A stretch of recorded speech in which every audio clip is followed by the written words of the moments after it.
Al, it's time to talk about a Zelda game. I know, very Hey, I love Zelda surprising, games. a shocking thing to talk about on this here podcast.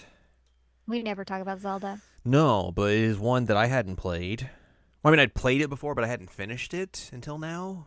I didn't realize you'd never finished it. Yeah, that was the thing. Oh, no, nay. Just took 11 years to get around to finishing it. I'm proud of you though, buddy. Yeah. You did it. Yay, look at me. Except you can't because this is audio. Yeah, I don't know if they could hear me. I don't know if they could hear me clapping either, but I was clapping for you. Hello, welcome to this week's episode of the Seasonal Anime Checkup OVA. It's a podcast where we have conversations about video games, anime, and manga. Hello, I'm Jared, joined as always by Doc, Al, and Ladium. Hello. This is episode 380, and we are going to talk about The Legend of Zelda: A Link Between Worlds. Mm-mm. It's a video game. Mm-mm. They put it on the Nintendo 3-dimensionals. Nintendo three-dimensional. Yeah, exactly. That's what you call it, right? Mm-hmm. uh, yeah, this game came out on November the 22nd of 2013 in North America and wouldn't come out until December in Japan of 2013, which is a weird way to do that for It's sure. very weird. It's usually reversed. Yeah. An interesting way to do that. This is a quasi kind of not sort of sequel to A Link to the Past. It's basically, hey, this is the same universe as A Link to the Past, but many, many, many, many years after the fact. So like the characters are, similar, but not necessarily. This isn't the same Link and all them characters from A Link to the Past. It's just, it's a Zelda game, so they have to be the same but not the same. Yeah, I mean, I think that there are like descendants that exist. Right. Also, didn't they have the same title in Japanese? I don't remember. Yes. Okay. Like it's very, very clearly the same world, just Yes. much, much later. Yeah, this isn't necessarily like the Satellaview game where it is a very direct sequel to Direct that. sequel. It's not Majora's Mask to Ocarina. Right. So it's not necessarily the same in that aspect, but it is like the same universe. Like this is if you wanted to get into the badness of the timeline stuff, like this would actually make sense. Yeah, yeah. One of the Blech. very few times where it does. Sometimes it did make sense to have like a timeline, but shoehorning them in places where it doesn't fit, no, no, I'm good. But this one, it made sense. Like it connects directly to Link to the Past, Mhm. but not with the same characters. Let's talk about the development of this video game. Okay. In late 2009, following the completion of Spirit Tracks for the Nintendo DS, the majority of its development team were assigned to work on Skyward Sword for the Wii. Wee. Three members of the Spirit Tracks team began working on a new handheld Zelda game for the upcoming Nintendo 3DS console.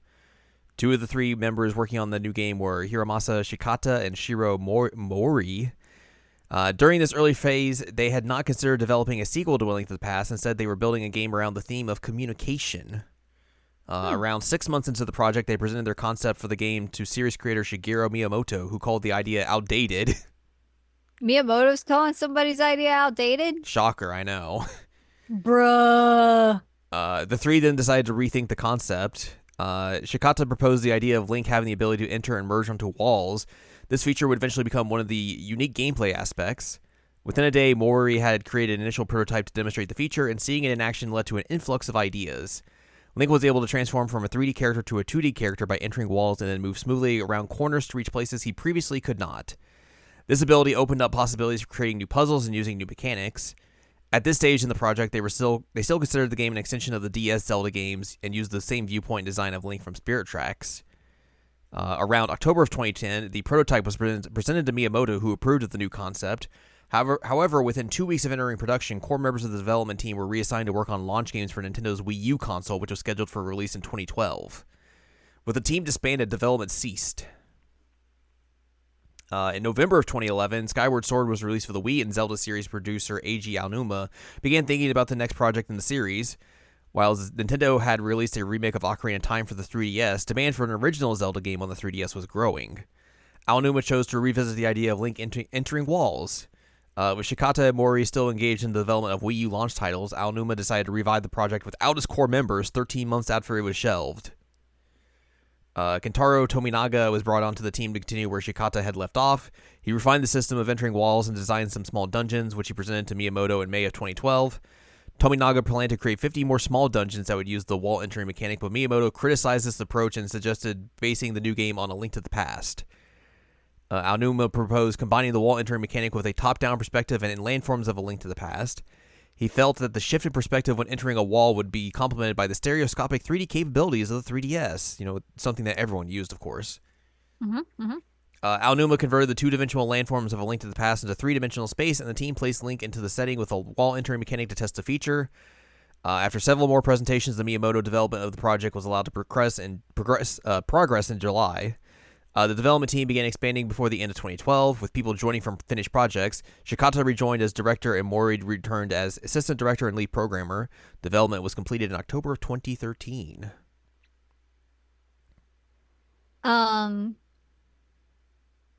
The wall entering mechanic and the way that a lot of the puzzles are designed in this game are like easily one of my favorite parts of this game. Mm-hmm. It's so clever at times. It's very good.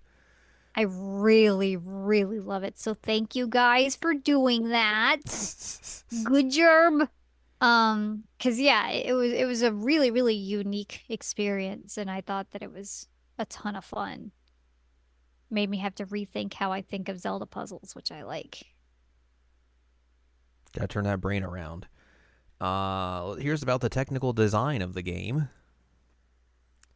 Implementing the top-down perspective became a particular problem and resulted in a lot of trial and error. With a true top-down view, players would be unable to see characters' faces and bodies. To circumvent this issue, objects in the world were slanted at an angle so they were more visible. Mori requested that the game run at 60 frames per second instead of 30 to stabilize the stereoscopic 3D and smoothen movement animations. While doubling the frame rate increased the processing load, it allowed the developers to implement a feature where players could select items by dragging and dropping them from their inventory using the Nintendo 3DS's touchscreen and stylus. At 30 frames, this feature felt too sluggish for the stylus's movement. Rethinking the conventions of Zelda became an important theme as development progressed. In previous Zelda games, the player would go into a dungeon and obtain a new item and then move on to the next dungeon in a specific order. The development team felt that this formula was flawed, as a player could get stuck on a dungeon and be unable to progress. They wanted to give the player more freedom in ways they could advance, allowing them to tackle dungeons in any order and clear multiple dungeons in parallel. But this meant that the method for acquiring items had to be changed. They opted for a system where players could rent or purchase items using rupees. In the final game, rented items are returned to the merchant when the player is defeated, but the team had considered other ideas for returning rented items, such as setting a timer or the rental period imposing fees if they were returned late. It's a blockbuster. It is.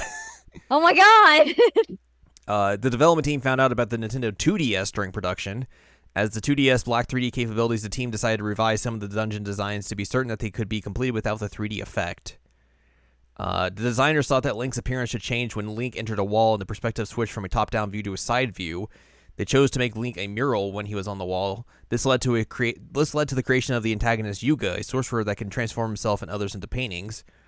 Aonuma mentioned that the idea of Link turning into a mural was inspired by Phantom Ganon jumping into paintings during his encounter in Ocarina of Time. Oh. As the story takes place long after the events of A Link to the Past and the player travels between the two worlds of Hyrule and Lorule, the development team chose A Link Between Worlds instead of A Link to the Past 2 for the English language title. So there you go. This game currently has a Metacritic score of a 91 out of 100. Nice. And of course, in 2013, was nominated a lot for Game of the Year. It was a very good game. It was. It still is a very good game, it turns out. It still is a very good game, yes. Since then, they've put characters from this game in games like Hyrule Warriors. Also a very good game. You can have Ravio's Hood in Breath of the Wild. Mm-hmm. They put music. And Tears of the Kingdom. Yes. They put music from this game in Smash Brothers, which of course, because there's music from every game in history in that game. Mm-hmm. And then I guess Triforce Heroes is a direct continuation of this, which that seems fake. I don't believe that. Yeah, that game sucks. Ugh. Oh, yeah, and it says here Princess Zelda's design in Smash Brothers is partially based on Link Between Worlds, Yes, that yeah, that's true. which is cool. It's like a combo between like Link Between Worlds and like Link to the Past, her official like princess outfit as opposed to her blue dress outfit. Right. So it's kind of neat that they did that. So yeah, A Link Between Worlds. I had bought this game back in 2013 because Wow. everyone was like, "Wow, this game's really good," and I was like, "I've played a Zelda game before. That's probably fine." But this was the me of then, where like I didn't beat Zelda games. I'd beaten Twilight Princess, and that was it. So I got like Okay. kind of far into this. Not even really kind of far. I got to the Dark World, and then like just got beat up in dungeons and stopped playing. No. It probably wasn't until I met you where I actually started like being able to beat Zelda games. So I had a little ways to go until that happened. Did I Um, just like rub off Zelda energy to you and you're like, all right, I can apparently, beat Zelda games now? apparently that was the case. Heck Um, yeah. so this I'm was good for something. that's true of a lot of things. Oh, I just nodded. So this was a game I'd eventually, I'd wanted to go back to and play at some point, and then Hmm. I saw a streamer playing it, and I was like, oh, I should probably play this game because there's after all of the 1,000 hours of JRPGs that are coming out in the beginning of this year. So I just had to dust off my 3DS literally and Yeah. charge it up, and I was like, all right, let's dive into this. Yeah, this game is still very good. I think the thing that really works for this game is that essentially it is what you would do if you were remaking A Link to the Past. Yes. And not just doing like, oh, we're going to make a one-to-one recreation of it. We're going to remake it, but also add new ideas to it. Hmm. And I think that helps a lot. Like, this game really does a fine job of like balancing it being a nostalgia act, but also a new game unto itself. So like, it's interesting considering how much we've played Link to the Past Randomizer over the past Yeah. like 5 or so years. That like now I can just be like, oh, I know where this, and this is, so I can just like go and do all this sort of stuff. And it's You interesting. get it now. It's interesting to see like how these areas have changed over time from Hmm. A Link to the Past to this game. Hmm. So that was really fun and neat. And also, I think just playing A Link to the Past Randomizer as well has made me a lot better at Zelda games. Where like this game seemed easy for me and I didn't die, so I was like, all right, cool, all right, Heck yeah. Well, and I wonder if like the randomizer helped you with the way that this game functions because you can do things out of order right, since you rent. yeah, Like you don't have to worry about like, all right, I got to do this dungeon, this dungeon, like in this order. Whereas like with the randomizers, this is kind of the same kind of style that, okay, I have this item, what can I do with it? yeah, exactly. Like, um, once you get to low rule, where it's just like that's the Dark World equivalent, where Hmm. the game opens up and that's where you have all the dungeons you can kind of go do willy nilly. That's kind of just what I did. Hmm. Definitely did some dungeons that I probably could have used the blue mail for, which would have been nice because some of Hmm. those enemies hit very hard, and I did not have that many hearts at the time. But you suck it up and get through it. Um, Ripperoni. How but quickly did you decide to get a hook shot? I think immediately. I I mean, know come you. on, it's me. I know you. Hookshot is the best item in the game, of course. Um, but yeah, it was interesting as well because like the dungeons as well are very similar to what they were in the original game, but they have new improvements or there's like different takes on them. Like I think the one that really sticks out to me is the Thieves Town dungeon. Hmm. Where in A Link to the Past, you have the whole deal with like you go and find the prisoner and you bring them, you try and save them, but then oh my gosh, it's the boss actually. Right. Like, And oh no, I can't go out there. It's too bright. yeah, and then like they kind of play onto that in this, where like you find a prisoner and you help them escape, but this time they're not the boss; they're just someone who was caught, was actual prisoner, and you're trying to Right. help them. Right. He's like, oh, wait a minute. Like I thought that was a good little way to subvert your expectations of what you're supposed to think about when it comes to these dungeons and everything. Hmm. So that was really neat. It was cool as well. Like there's like little mini character quests that you can run into and do. Um, that like will follow up upon as you continually progress through the game. Where like you find that prisoner later on in a cave, and they're like, "Yeah, I'm just hiding out here, just chilling because that town was real weird and everything. But hey, here's some stuff for you because you helped me out. That was real cool." Mm-hmm. So I thought that stuff was really neat, and just like, it plays really well. Like it is. It's basically kind of what you feel like you're playing Link to the Past, but like just a little bit different and improved upon.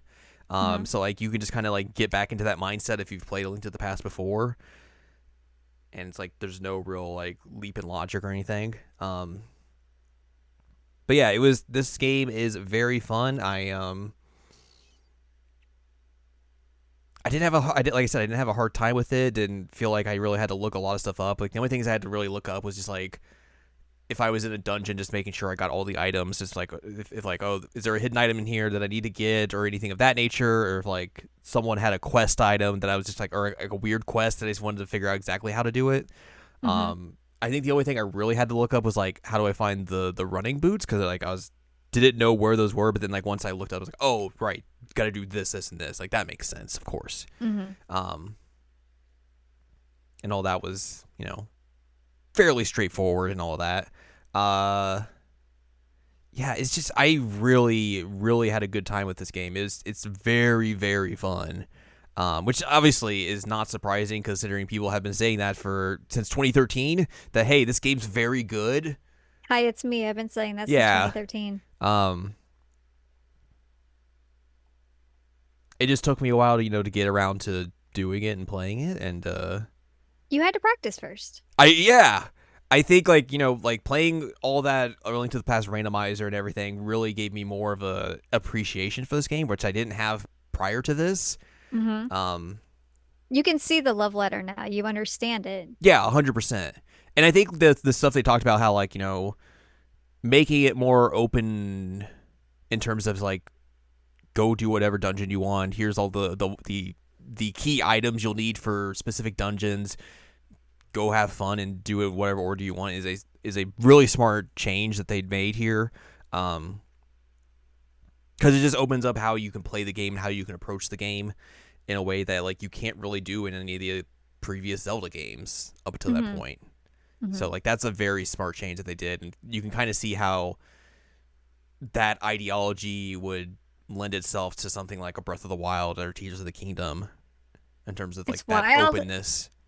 that like two of the games made around the same time ended up being like big inspirations for Breath of the Wild style games because this one has like the you can do dungeons in any order type thing. And then Skyward Sword had like the stamina wheel and all that fun stuff. And it's Mm-hmm. like, huh, interesting that they're like, what if we mash these things together and just put out this game? And it was really good. I the 2D stuff I think is also a very good idea. It's so fun. I think One, so. It's really clever. yeah, it's really clever. It really changes the dynamic of the game entirely because if you're coming to this from A Link to the Past or like even just other Zelda games in particular, you have an idea of what Zelda puzzle design is like. Hmm. And with this, it really kind of changes how you think about that because instead of being just like, oh, I'm stuck, how do I get out of this? You can be like, oh, well, what if I just merge into the wall and see if there's any new avenues around here that Go I can around this move, corner. go around the corner, or go around the room or something. Like it just made um, it just changed up the way you think about puzzles in this game in a way that Hmm. really, really worked and just it really kept me on my toes in a way that I wasn't expecting because just like I could think of like, okay, am I actually stuck or is there something else here that I can do? Like, is there another option? Whereas, Hmm. previously, like I said, you don't really have that option, which is nice in this game that you have that option. I think the story stuff is interesting because it's like it's not necessarily, hey, we're just doing the Link to the Past story again. They Right. do different things with it. Um, all the stuff with like low rule is interesting. Of like, it's high rule, but not. We have an upside down Triforce. We got emo princess. Yeah, she definitely has been rolling around in Hot Topic. Mm-hmm. All the purple is really nice though. I think that the reveal of her kind of like being behind things was very easily telegraphed, but Yeah. um, That's not necessarily a bad thing though. no, they very much were like, hey, this is how this is going to happen. I'd forgotten that I think the Ravio reveal I'd is forgotten about that because I think I had seen that somewhere before, just over probably Hyrule Warriors. maybe that or just being on the internet for the past 11 years. Okay, yeah, that too. But I had definitely forgotten that was a thing, and then I was like, oh right, this is the thing. That one is a lot less telegraphed, and Yeah, like when you exactly. get that reveal, it's a big, like it's a lot of fun. Hmm. Um, and it's an interesting perspective on like what would Link be like if he wasn't like the courageous dude we know. What if he was a capitalist? What if he was a capitalist? And the thing is that like that's one thing I really like about the Ravio character is not the capitalist. That part sucks. Is that like even though he considers himself a coward, like he's still trying to figure out ways to help. So like that in and of itself is a form of bravery. Hmm. He just doesn't realize it. Yeah, It's kind of neat. I like his little bunny hat. I don't like that he just steals our house though. I mean it is his house as well. Yeah, I mean, yeah, debatable, but he's like, hey, we're basically the same guy, so your house is my house, right? Anyway, give me rupees. I do find it funny though as well. You can just be like, he's like, oh, you'll let me stay here, right? No. What do you No, mean? No. no, Please? No. I no, mean, come on. I mean, I guess. All right. no. That's That part's fun. Um. good. I imagine you took that route because it sounds like something you would do. Hmm. Hmm. Uh. And I think that Yuga is actually interesting too. Like, Yeah. obviously, he's not like the big bad, but like he's pretty cool. I like his design a lot. Just a weirdo who wants to make weird paintings, turn people into paintings. As you do. As you do. I think it's also smart as well. Like since they do the Link to the Past stuff again, where it's like, go find the 3 pendants to get the Master Sword, and then once you get to Low Rule, it's go find the 7 sages, and this is not just like, here's unnamed sage number 7 you get to go find. It's like Right. we made all the sages actual characters that and have interacted with in this game. It's not So just a maiden. right, so it's like you have Impa, you have Sasha Lahara's kid, associate, whatever. You have little kid from the blacksmith. You got the Hmm. Zora Queen. You have the lady from the sanctuary. You It's have more like Ocarina in that sense. yes. You have this one dude from the This one he's like the dude. ore guy from the mines. Like he's like a Right. miner. And then you have the witch lady who is the granddaughter of the potion brewing witch, but also is your fast travel helper. Hmm. So Hmm. I thought that was fun. That like everyone has like a part, and like there's it's not just like unnamed, just random people that you have no idea who they are, but you have to save them regardless. With the same design. Yeah, exactly. So it's just like, Because all the maidens look the same. let's make this more meaningful for you when you get to go Right. hang out with them, and then they go like, oh hey, what's up? I'm a sage. Isn't that crazy? Anyways, Whoa. whoa. Neat. Anyways, you should probably go find the rest of us and get things done. Anyways, go Yay. on out of here. Get on out of here. Go on, kid. Go on, get out of here, kid.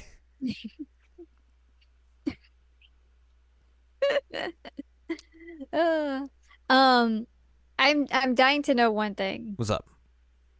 Did you at all struggle at first to figure out the final boss and how that worked? A little bit. Because I initially was like, huh? What do I do here? And then I finally figured out, I was like, oh my God, that's so smart. But it took me a little bit for it to click. Yeah, there was parts where I was just like shooting him, and I was just like, "What? This isn't doing anything. It's just It's not stopping." doing anything. All right, well, that's weird. And then like Such a cool eventually, I just use of like the learned, oh 2D. right, I gotta turn around and shoot him. Yeah, it is such a cool use of the The 2D. TD. The TD. Yeah, I thought a lot of the boss fights were really well done. Like there's quite a few of them that are just like recreations of boss fights from A Link to the Past. I mean, the best Mm. part about this is that when you fight the worm guy, my favorite boss from A Link to the Past, of course. Is he? Um, in A Link to the Past, when he knocks you off the edge and back down to the lower level, you have to go back up and redo the entire boss fight again. Mm-hmm. And this, if you get knocked off, you just go back up and the boss fight continues, and he still has the damage taken. I was like, oh, thank you. It's the best. What's his name? Moldeworm? Uh, piece of trash worm. That's his name. You know what? I think that fits better. We'll just call him piece of trash worm that is too bouncy for his own good. Yes, way too bouncy. Too bouncy. But yeah, that was very nice. I was very appreciative of that. Yeah, that is a good change. Mm-hmm. Hoofa doofa. Hoofa doofa. But yeah, Hoofa doofa. this game's very good. I know it's a shocking thing to say I know. about this game, but it is very good. Once again, continues to sadden me that we have not had a new 2D Zelda game since this game came out. It Or it's a new sucks original. because yeah, that's the thing is we haven't had a new original one. Because a lot of the 2D, especially the handheld ones were like really creative. Minish Cap was really creative. This one was really creative. Um Spirit Tracks was creative. Phantom Hourglass was and then we don't talk about the Oracle games. Mm-mm. Um but this is a top tier Zelda game. And I may just be saying that because I am A Link to the Past pilled entirely. And so this game was basically made at hey you liked Link to the Past, right? And I'm like, uh-huh. And they're like, you want to play this game? I'm like, uh-huh. I was their target audience, obviously, but um it is a very, very good game. And I don't know, man. I don't know how to even get my brain to function at this point and say the words I wanted to say, but I enjoyed it a lot. And I think that it is a worthy successor to the Links of the Past. Name? Question mark, if we're going by Japanese. Sure. Yeah. Lives up to the legend, I guess. Lives up to the legacy. There you go. That's the word I'm looking for. I said legend because it was like Zelda. Legend. Well, this had me also curious about something, which was when we did our ranking of Zelda games. Uh-huh. I obviously had not played this game. How high did I rank it? Well, let's see here, because you were the one in charge of this. We put it at number 8. Would you move it now?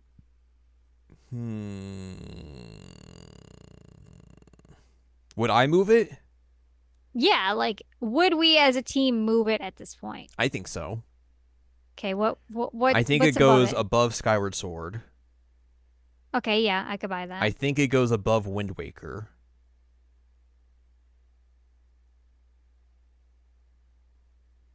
I could see that. I really like Wind Waker, but I really like I this think one it goes too, so that's a hard above decision. original Majora's Mask. Oh, did we separate 3D? We did. And okay, yeah. Because we're sickos like that. Yeah, original Majora. Yeah. And then it probably goes above Zelda 2.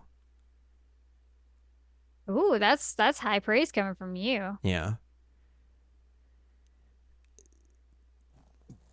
I'm trying to think if it Sync. does it go above Majora's Mask 3D.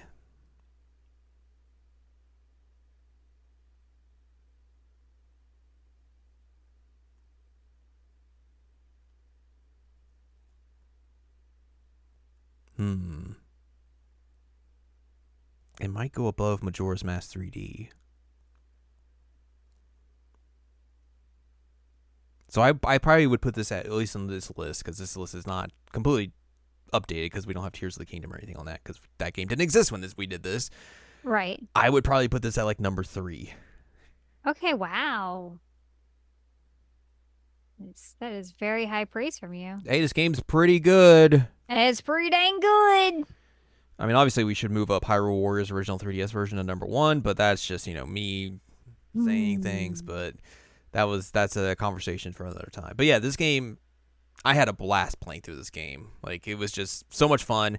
The only detriment I would say about this game is that holding the 3DS for long periods of time is very painful.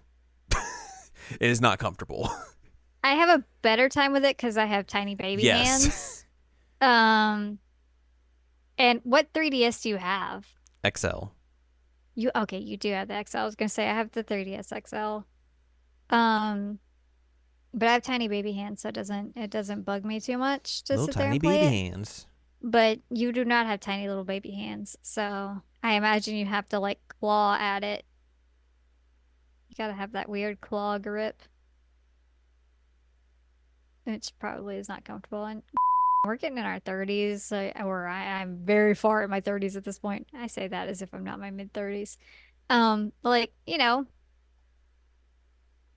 the finkies aren't what they used to be. The joints ain't what they used to be. Holding that thing for a while, I could see that. I just called us old. Well, it's true. Ripperoni us. Ripperoni and pepperoni. But yeah, that's A Link Between Worlds. It is a very good game. Very good game. It's also really cute. Like aesthetically, it's very cute. It would be cool if this game was unleashed from the jail of 3DS, but I doubt that's going to happen anytime soon. I doubt it. But yeah, if you have the means to play this game or whatever, you should play A Link Between Worlds. It is very good. And that's gonna do it for us this week. Nintendo make another cool handheld. Yes, or just a cool Zelda. 2D Zelda game. Yeah, make a new Zelda game that's not a 3D Zelda game. Yeah. Do it, you cowards! But yeah, if you'd like more, that's also not Triforce Heroes because that was a bad game. That game doesn't exist. You can't tell me that that's a real thing. If you like more from us, head on over to seasonalanimeCheckup.com or sac.cool where you can find past episodes of this podcast and other podcasts like Jared Now Watch. You can also find columns and reviews on the site as well. If you'd like more from Anladium, go to anladium.com. She's got columns and reviews. You can follow us on Twitter and TikTok at Anime Checkup. You can follow us on Blue Sky at seasonalanimeCheckup.com. You can buy our books, One Shiny Moment, a critical analysis of Love, Life, Sunshine, Hot Tubs, and Pac-Man on Amazon.com.